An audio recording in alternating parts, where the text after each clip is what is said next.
Ever said something smart in a meeting and watched it vanish like a Snapchat? Then 5 minutes later, someone repeats your idea slightly louder and suddenly it's brilliant. If that stings, good. It means your ideas aren't the problem. The packaging is. Today we're fixing the packaging. Think of your words like a delivery. They either show up clear, on time, and signed for, or they arrive late, dented, and left at the wrong door. I'm going to show you how top communicators, CEOs, team leads, that mysterious calm person who never raises their voice at the HOA, get people to lean in, not tune out. By the end, you'll know how to sound certain without sounding arrogant, calm without sounding cold, and decisive without writing a novel every time you speak. No buzzwords, no weird tricks, just simple, repeatable habits you can use at work, in class, or at the dinner table with that one relative who thinks every conversation is a filibuster. Grab a breath. Grab a coffee. Let's make your voice the one the room listens to. Here's the uncomfortable truth. In most rooms, whether it's a board meeting, a Zoom call, or your friend group trying to pick a restaurant, the loudest voice often wins, not the smartest. And if you've ever left a conversation thinking, why didn't anyone take me seriously? It's probably not your ideas. They're fine. It's how you deliver them. See, communication is like cooking.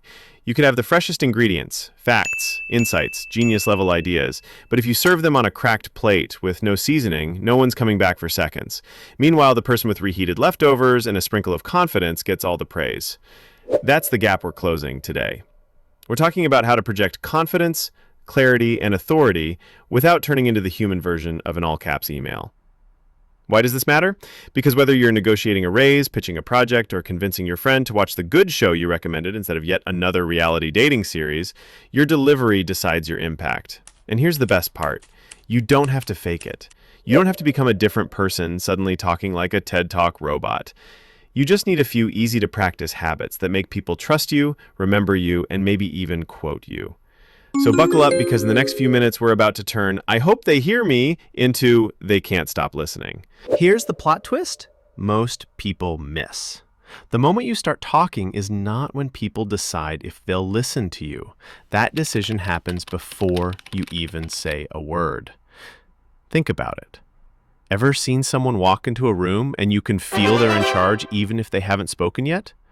That's not magic. That's presence. And presence starts with 3 things. 1, posture. If you're slouched like you're auditioning for the role of tired lettuce, people read that as uncertainty. Straighten up, not like a stiff robot, but like you've got a string pulling gently from the top of your head. You'll look more confident, and funny enough, your brain will start to believe it. 2, eye contact.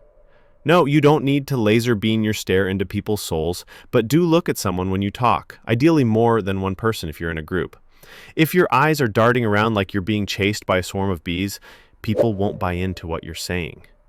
3, intentional pauses. Most people rush their first few sentences like they're trying to beat the microwave timer. Slow down. A short pause before your first words works like a verbal drum roll. It makes people lean in. Here's your hook moment. Next time you speak in a meeting or class, don't start immediately. Walk in, settle, make eye contact with 1 or 2 people, breathe, then speak. You'll notice the room is quieter.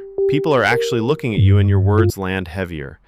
And no, you don't need to be the loudest in the room. In fact, some of the most respected leaders speak softer than you'd expect.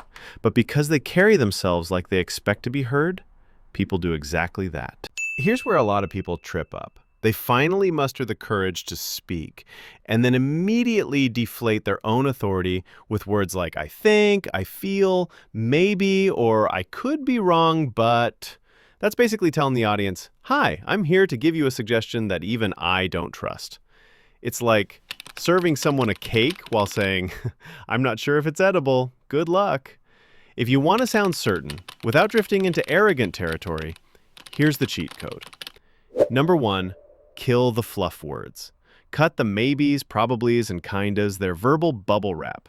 Soft, safe, and entirely unnecessary.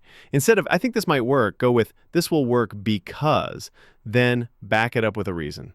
Number 2, swap opinions for facts when you can. Confidence skyrockets when you attach your point to something measurable. Compare these two. Weak, annoyed, "I feel like our social media is doing okay." Strong, confident, Our engagement rate is up 40% this quarter, but we can push it higher with shorter videos.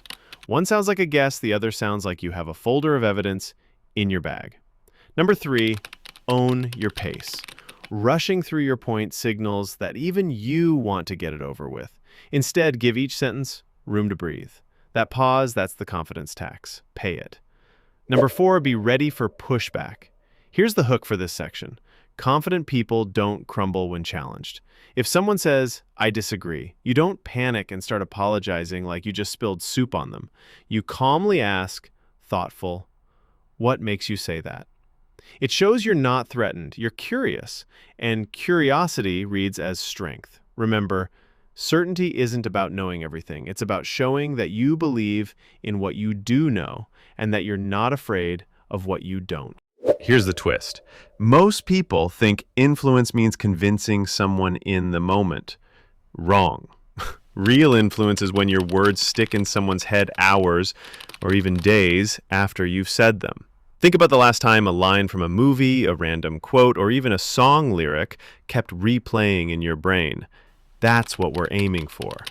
Except instead of "Let It Go" from Frozen, it's your point that's stuck in someone's mental playlist. How do you make that happen? Number 1, use stories, not just statements. Facts are forgettable. Stories are sticky. If you tell me our sales dropped 20%, I'll probably forget by lunch. But if you say, imagine our sales team running a marathon and halfway through they stopped to take a nap, that's what happened to our numbers this quarter. Now I can't unsee it. Number 2, anchor with emotion. People rarely remember what you said, but they'll remember how you made them feel. Want them to feel urgency? Use short, punchy sentences. Want them to feel inspired? Use big, sweeping visuals. Number 3, call back later. This is a hook that pro speakers use all the time. Reference something you said earlier in the conversation. It makes your point feel deliberate and well-crafted, even if you just remembered it on the fly. Number 4, leave them with a mic drop line. This is your closer, the thing that echoes in their head when they're brushing their teeth later. It could be a sharp truth. If you don't control your time, someone else will. A challenge. Try this once and see what happens. Or even a witty jab. If you want to be ignored, keep talking the way you always have. Here's your hook inside this section. Next time you speak, end with a line that feels like the period at the end of a great novel. Complete, satisfying, and just enough to make people wish there was a sequel. So here's what we've unpacked today. Before you even open your mouth, your body language is already setting the stage. Your confidence isn't born mid-sentence. It's built in how you walk in, stand, and look at people. Then once you start talking, certainty is your best friend. Ditch the fluff, back up your points, and own your pace. Finally, to make your words actually stick, wrap them in stories, emotion, and a mic drop ending that leaves people thinking about what you've said long after you've stopped talking. And here's the kicker. None of this requires you to be naturally outgoing, loud, or a professional speaker. You don't need to fake being someone you're not. All you're doing is taking the ideas you already have and giving them the delivery they deserve. Think about it like this. Your message is the gift, and your delivery is the wrapping. You could hand someone a diamond in a greasy paper bag, or you could put it in a velvet box with a spotlight on it. Same diamond, different impact. So the next time you walk into a meeting, class, or even a casual conversation, remember, walk in like you belong there. Speak like you mean it. Leave them with something they can't forget. Because when you combine presence, certainty, and memorability, you stop being just another voice in the room.